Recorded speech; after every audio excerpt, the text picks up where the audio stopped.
Good morning. Just to check on the river. Henk Bogarts reminded me yesterday that I might need to look at an update on the river, as they are releasing water from Vanderkloof, using it for power generation, but with good reasons, and we'll have a look at that quickly. So the Vaal Dam is at 55%, inflow is 24 cubic meters per second, outflow is 18. The inflow into Bloemhof is 36, outflow is 10 cubic meters per second, so that's not contributing much to the river. But it's different on the orange side. The orange Garib Dam is at 82% with an inflow of 353 cubic meters per second because of rains above the dam. So it's rising slowly but rising. Then it's they are letting out of Garib 79 cubic meters per second. So Garib is slightly lower because Vanderkloof is at 99.6%, very close to overflowing. They're reducing slightly the flow from Garib to Vanderkloof to preserve the water, otherwise it will spill over. And at Vanderkloof they are releasing now a bit more water to use that for electricity generation because they have the water. A total of 30 million cubic meters was released. We talked about it in a previous video. That was discretionary release. And what they're releasing at the moment, I think full power generation at Vanderkloof uses 240 cubic meters per second. They're currently releasing 160. They peaked at 160. They're not using 160 constantly. Looks like peak demand time if I'm just looking at the river levels there. That, however, does not mean that the 160 cubic meters are reaching the lower parts of the Orange River, because when you're releasing a peak and then lowering the release again, in the river it flattens out slightly. So the highest peak currently at Katlani is showing 80 cubic meters, 85 cubic meters per second, which is just a good amount. This is about 25 cubic meters per second roughly. You can see the sandbanks there. We'll do a quick drone flight so I can show you what it looks like around here. This is our pump station, and it's deep enough here for the pumps to work. We've dived down to check, remove stumps after floods and things like that to clear the area. They had to do some underwater sawing down there, and but there's not much water flowing into this river at the top, as you'll see up there.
Now, lucky for us, Baboon Island, this is only one part of the river.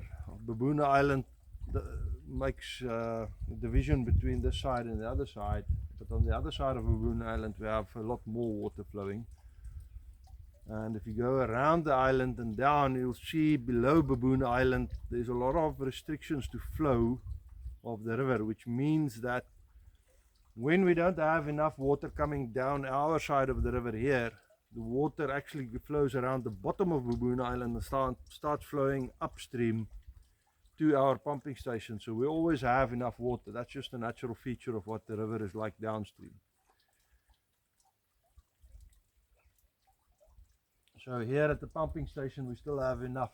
What the higher level means, I think for most farmers, the higher levels means they will have a bit of a relief from the problems with pumps with the low water level.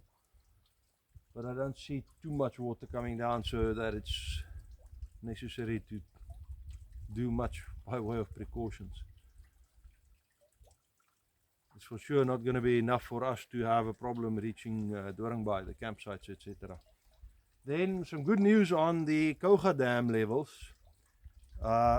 Range above in Krakeel, Jobertina, that side is sending some more water down the Koga River to the Koga Dam. The dam was at 90% 2 days ago. Yesterday it was 94% the morning early. So just with that extrapolation, by tonight probably the dam will be close to overflowing. And there's more water flowing above. There's about 43 cubic meters per second flowing above the dam, which is slightly more than what we have in the Orange River here at this stage. Which means the dam will be full and probably overflowing very soon. This afternoon, tonight. I didn't did the exact same calculations that we did in the when it started overflowing after the drought, but it's approximately there.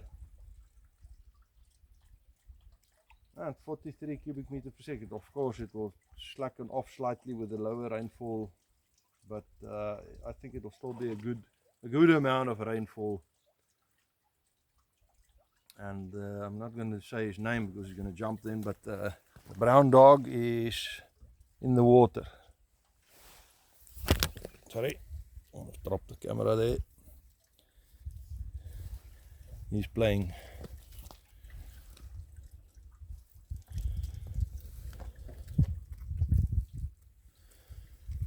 Anyway, that's it for this video.